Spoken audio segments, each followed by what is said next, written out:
คุณเป็นคนที่ดูซีรีส์จนถึงตี4แล้วก็ต้องขุดตัวเองตื่นเพื่อไปทำงานในเช้าวันถัดไป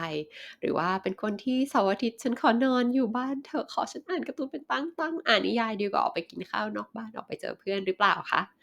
ถ้าใช่นะคะแปะมือค่ะเพราะว่านัดก็เป็นมืออาชีพด้านความขี้เกียจมาตลอดชีวิตตัวเองเหมือนกันเพิ่งจะพาตัวเองไปออกกำลังกายได้เป็นประจำก็เมื่อสักปีกว่าๆมานี่เองค่ะนัดทำได้ยังไงวันนี้อยู่ดีๆคุยกัน เรื่องนี้ค่ะ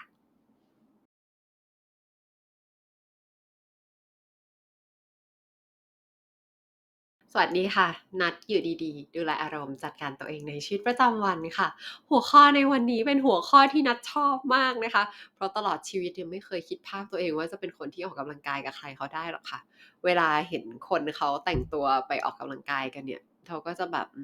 อนุโมทนาค่ะคล้ายๆเวลาเห็นคนเข้าวัดไปทำบุญน่ะคือเราเป็นคนไม่ชอบออกกำลังกายไงคือเราชอบนอนแล้วนอนทั้งวันเนี่ยก็ทำมาแล้วนะคะ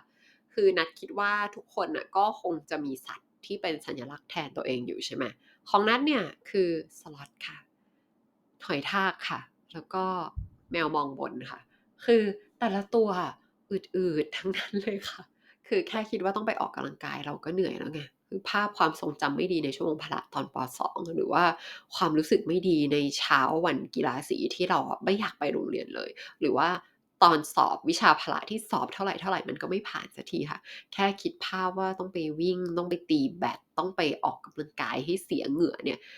แค่คิดภาพพวกนี้มันก็จะผุดขึ้นมาแล้วเราก็จะรู้สึกใจสั่นแล้วอันนี้มันคือในกรณีของนัดซึ่งคุณน่ะอาจจะเฉยๆกับวิชาพละก็ได้แต่สำหรับคุณมันอาจจะเป็นตอนที่มีใครสักคนล้อเลียนร่างกายของคุณหรืออาจจะเป็นตอนที่คุณเลิกกับแฟนแล้วแฟนคนนั้นน่ะไปมีแฟนใหม่แบบเร็วมากแล้วเธอคนใหม่ก็ช่างสวยมากแล้วก็หุ่นดีสุดๆ แล้วคุณก็เลยนึกเปรียบเทียบตัวเองกับเธอคนนั้นอยู่ในใจจุดแรกที่คุณต้องเริ่มถ้าคุณอยากจะลุกมาออกกำลังกายให้ได้ทุกวันไม่ได้อยู่ที่การไปซื้ออุปกรณ์กีฬาชิ้นใหม่นะคะจุดแรกที่คุณจะต้องเริ่มก็คือให้คุณถามตัวคุณเองว่าคุณมีความรู้สึกยังไงกับร่างกายของตัวเองนัดตอบในส่วนของตัวเองได้เลยนะคะว่านัดไม่เคยรู้สึกโอเคกับร่างกายตัวเองเลยค่ะ ทดสอบสมรรถภาพสมัยประถมเนี่ยคือสอบไม่เคยผ่านเลยค่ะตกเกณฑ์ทุกข้อนะคะแล้วพอเรียนจบเริ่มทำงานแล้วใช่ไหมเราก็ไม่ได้เดินเยอะเหมือนสมัยเรียนแล้วไงก็นั่งทำงานเนี่ยก็รู้สึกว่าตัวเองอ้วนอืดทำอะไรก็ช้าเหนื่อยง่ายไม่ค่อยมีแรงนะคะนัทไม่เคยรู้สึกโอเคกับร่างกายของตัวเองเลยค่ะ เหตุผลที่ทำให้นัดมาออกกำลังกายเป็นประจำเนี่ยเพราะว่านัดเคยป่วยมาก่อนค่ะป่วยในระดับที่ไม่สามารถใช้ชีวิตตามปกติได้คือมันไม่มีแรงเลยค่ะมันขยับตัวไม่ได้ทำได้แค่นอนมองไปค่ะเพดานเนี่ยมองจนไม่รู้จะมองอะไรแล้วมันไม่มีแรงมันทำอะไรไม่ได้เลยแล้วพอเราผ่านจุดนั้นมาได้เราอาการดีขึ้นนัดถึงรู้สึกขอบคุณร่างกายของตัวเองมากๆร่างกายเป็นเพื่อนที่แบบแสนดีกับเรามากๆ เขาไม่ทอดทิ้งเราในวันที่เราอ่อนแอวันที่เราทุกข์ทรมานจะตายแหล่ไม่ตายแหล่แบบนั้นแล้วคือนัดหายจากอาการพวกนั้นมาได้ด้วยการปรับวิธีการใช้ชีวิตล้วนๆเลยค่ะไม่มีการกินยาแม้แต่เม็ดเดียวมันก็เลยทำให้นัดรู้สึกทึ่งว่าร่างกายอะร่างกายของคนเราเขามีความฉลาดเขามีความสามารถในการเยียวยาตัวเองเขามีความสามารถในการจัดการกลไกระบบภายในตัวเอง เพื่อพาร่างกายให้กลับสู่สภาวะสมดุล แต่พวกเราอะไม่ค่อยเปิดโอกาสให้ร่างกายของเราได้โชว์ศักยภาพตรงนี้สักเท่าไรหรอกค่ะเพราะว่าปกติพอเราป่วยเราก็กินยาหาหมอเลยทันทีใช่ไหมคะแล้วก็อีกอันหนึ่งก็คือวิธีการใช้ชีวิตในยุคปัจจุบันของเราอะค่ะมันทำให้ร่างกายเสียสมดุลตลอดเวลามันเหมือนเราใช้ชีวิตกันแบบเหมือนเราไปแกล้งร่างกายอะดูแต่ละอย่างที่เราทำสิดูซีรีส์ถึงเช้านั่งทำงานแบบไม่กระดุกกระดิกตัวไม่เข้าห้องน้ำเลยกินมื้อดึกหนักๆอะค่ะ พอนัดหายป่วยอะมุมมองที่นัดมีกับร่างกายตัวเองก็ไม่เหมือนเดิมแล้วไงเรารู้สึกว่าร่างกายเป็นมิตรกับเราน้องเขาทำงานรับใช้เรามาตั้งแต่ตอนที่เราเกิดจวบจนถึงปัจจุบันที่กำลังอัดคลิปตอนนี้อยู่คือร่างกายไม่เคยมีวันหยุดน้องทำงานได้ไม่มีความขาดตกบกพร่องแล้วน้องก็ทำงานตลอดเวลาขนาดว่าเรานอนหลับน้องก็ยังทำงานอยู่สมองก็แบบจัดเรียงข้อมูลไปใช่ไหมระบบย่อยอาหารก็ยังย่อยอยู่เลยอะ คือร่างกายเขาทำตัวดีกับเรามากๆเลยนะ แต่เป็นเราเองนี่แหละที่ไม่เคยทำอะไรดีๆให้กับร่างกายของเราบ้างเลย อย่างชานมไข่มุกหรือว่าขนมที่แบบสวยๆอร่อยๆเนี่ยเราก็กินเพื่อ heal ใจใช่เปล่ามันไม่ได้มีไว้ heal ร่างกายเนาะแล้วเราจะทำอะไรเพื่อตอบแทนให้กับร่างกายของเราได้บ้าง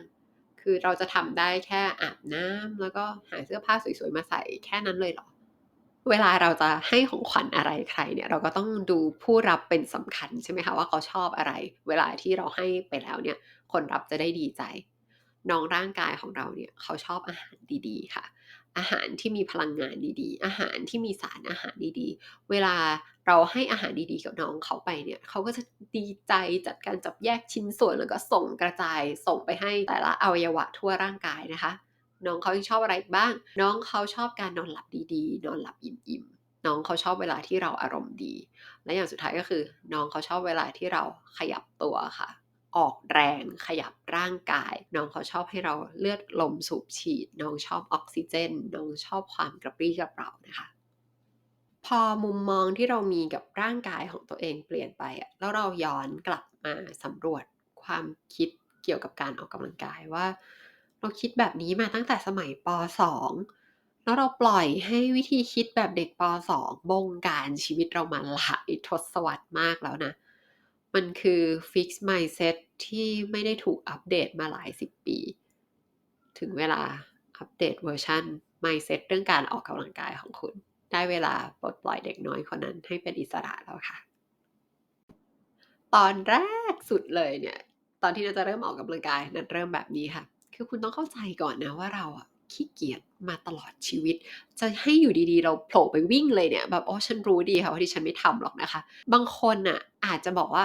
ก็ไปสมัครฟิตเนสสิจ่ายเงินแล้วมันจะได้รู้สึกเสียดายเงินแล้วเราจะได้แบบไปออกกำลังกายคือมันก็อาจจะได้ผลสำหรับบางคนนะแต่ว่าเท่าที่เรามองดูเพื่อนๆของเราเนี่ยมันก็50-50คนจ่ายเงินทิ้งก็เยอะอยู่ แล้วเรารู้ตัวเองดีไงว่าถ้าเป็นดิฉันเนี่ยนะวิธีนี้ไม่รอดจ่ายเงินทิ้งชัวร์ๆนะคะดังนั้นนัดไม่ได้เริ่มที่การจ่ายเงินค่ะนัดเริ่มที่การสร้างความสม่ำเสมอให้ได้ก่อนตอนนัดเริ่มเนี่ยนัดเริ่มจากแค่วิ่งอยู่กับที่เลยค่ะคือคุณเคยเต้นแอโรบิกไหมมันจะมีอยู่ท่าหนึ่งที่คนนำเต้นเขาจะให้เราวิ่งอยู่กับที่อย่างเงี้ยนะคะนัดก็เลยนึกขึ้นมาได้ว่า งั้นเราเราลองวิ่งอยู่กับที่อะให้มันเสถียรก่อนสัก5นาทีดีไหมคือถ้าเราสามารถวิ่งอยู่กับที่จนเสถียรได้แล้วค่อยออกไปวิ่งจริงๆก็ได้แล้วนัดก็เริ่มจากแค่นั้นเลยค่ะคือนัดวิ่งอยู่กับที่วันละ5นาทีในห้องนอนวิ่งแบบนั้นน่ะทำทุกวันจนครบ1สัปดาห์คือมันก็มีวันที่ขี้เกียจแหละแต่เราก็มีความรู้สึกว่าแค่5นาทีเองอะวิ่งให้มันจบๆไปแล้วมันก็แบบแค่นี้เองอะมันไม่มีอะไรเลยอะทำได้อะไรอย่างเงี้ย พอ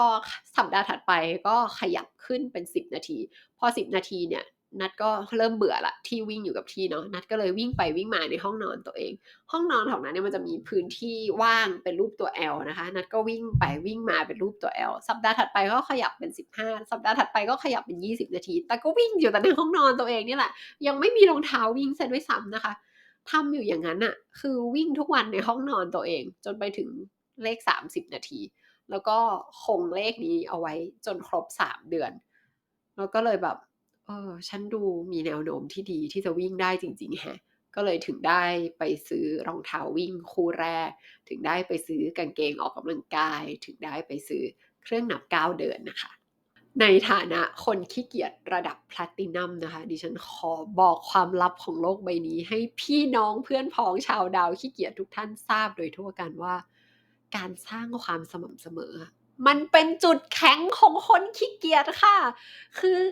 นึกออกไหมมันเป็นงานถนัดของเราเลยคือเราคิดทีเดียวจบแล้วไงที่เหลือมันคือแค่ทำซ้ำเดิมเลยคือการสร้างความสม่ำเสมอมันเป็นงานถนัดของเราอยู่แล้วนะคะ คือนัดอะรู้สึกว่าการล็อกโฟกัสของตัวเองไว้ที่การสร้างความสม่ำเสมอเนี่ยคืออะไรที่สวรรค์โปรดมากๆเลยคือคุณนึกออกไหมนัดไม่ได้เป็นคนวิ่งเร็วเลย intensity ในการวิ่งนัดก็ต่ำมากนัดวิ่งช้าในระดับที่เวลาคนแก่มองมาเนี่ยก็จะบอกว่าอ๋อน้องนัดเดินทุกเช้าคือคนแก่ยังไม่ได้มองว่านัดวิ่งเลยอะค่ะคือนัดวิ่งที่เพจ15-16ซึ่งมนุษย์ปกติเดินเนี่ยก็อาจจะไวกว่านัดแล้วด้วยซ้ำนะคะ แต่ถามว่านัดแคร์เหรอนัดแคร์ไหมนัดอยากวิ่งเร็วเหรอไม่นะคะนัดไม่ได้อยากวิ่งเร็วนัดไม่ได้อยากลดความอ้วนด้วยนัดแค่อยาก ออกกำลังกายนัดแค่อยากขยับร่างกายนัดแค่อยากทำอะไรสักอย่างเพื่อให้ของขวัญเพื่อขอบคุณร่างกายของนัดเท่านั้นเองอะพอคุณฟังนัดเล่ามาแบบนี้แล้วคุณคิดว่าจากวันแรกที่นัดวิ่งอยู่กับที่ในห้องนอนมาจนถึงวันที่นัดสามารถวิ่งได้เป็นปกติทุกๆวันแล้วเนี่ยคุณคิดว่านัดใช้ระยะเวลาตรงนี้เท่าไหร่คะคุณคิดว่านัดแค่ฮึดขึ้นมาแค่ครั้งเดียวแล้วนัดก็ยิงยาวทำได้เลยแบบนั้นหรือเปล่าคะ ไม่ใช่หรอกนะคะ คือคุณต้องไม่ลืมเรื่องพื้นเลยค่ะพื้นฐานของเราคือคนขี้เกียจใช่ไหมคะ คนชอบนอนยังไงก็จะชอบนอนอยู่วันยังค่ำนั่นแหละแค่แดดร้อนเกินไปหรือว่าวันนี้หนาวเกินไปหรือว่าเราตื่นสายสักนิดหนึ่งเนี่ยแค่นี้นัดก็ไม่วิ่งแล้วนะคะคือนัดวิ่งได้3 เดือนแล้วนัดก็หยุดไปอีก4 เดือนนัดกลับมาวิ่งใหม่ก็วิ่งได้แค่2 อาทิตย์แล้วก็เลิกอีกแล้ววิ่งเลิกวิ่งเลิกอยู่แบบนี้ ทุกๆครั้งที่เลิกไปก็จะรู้สึกตัวเองไม่ได้เรื่องรู้สึกตัวเองไม่เอาไหนรู้สึกตัวเองพ่ายแพ้นะคะแต่ว่าพอรู้สึกตัวหนักรู้สึกหนืดตัวรู้สึกเหมือนสนิมเกาะไปทางร่างเนี่ยนัดก็จะลุกขึ้นมาอีกครั้งแล้วก็วิ่งอีกครั้งหนึ่งค่ะนัดใช้เวลาทั้งหมด4 ปีเพื่อสร้างนิสัยนี้ให้เกิดขึ้นมาให้ได้นะคะที่นัดสามารถทำได้ก็เพราะว่านัดรู้จักการให้อภัยตัวเองค่ะ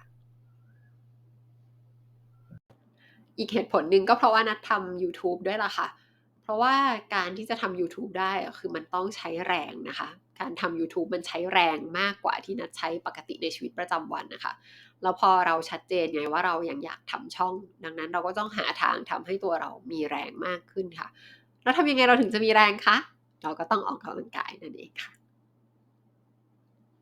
ทุกวันนี้นัทไม่ได้วิ่งอย่างเดียวแล้วค่ะนัทมีเล่นไทชิแล้วก็ทำความสะอาดบ้านร่วมด้วยนะคะพอเรามีมุมมองกับร่างกายของตัวเองเปลี่ยนไปแล้วเราก็อัปเดต mindset เรื่องการออกกำลังกายของเราเรียบร้อยแล้วเนี่ยเราก็จะมีความกล้าที่จะไปลองกีฬาใหม่ๆที่เราไม่เคยลองมาก่อนเพื่อหาวิธีตอบแทนให้กับร่างกายของเราค่ะเพื่อนนัดคนหนึ่งก็ชอบโยคะอีกคนหนึ่งก็ชอบยิงธนูนะคะหรืออย่างคุณแม่ของนัดเนี่ย ตอนที่แกยังมีชีวิตอยู่ แกจะไปจ่ายตลาดทุกเช้าเลยค่ะ คือแล้วซื้อของมาก็ซื้อมานิดเดียวนะ แต่ว่ากลับไปทุกๆวันเป็นวิธีการออกกำลังกายของแกค่ะ ตัวคุณเองก็เหมือนกัน ถ้าคุณได้ลองดู วันหนึ่งคุณก็จะค้นพบกีฬาที่เหมาะสมกับตัวคุณเองเหมือนกัน ขอบคุณที่ใช้เวลาอยู่ด้วยกัน ขอบคุณที่ติดตามรับชมอยู่ดีๆ Live Well อย่าลืมว่าคนสร้างสรรค์ใช้ชีวิตสร้างสรรค์ดูแลตัวเองทุกท่าน สวัสดีค่ะ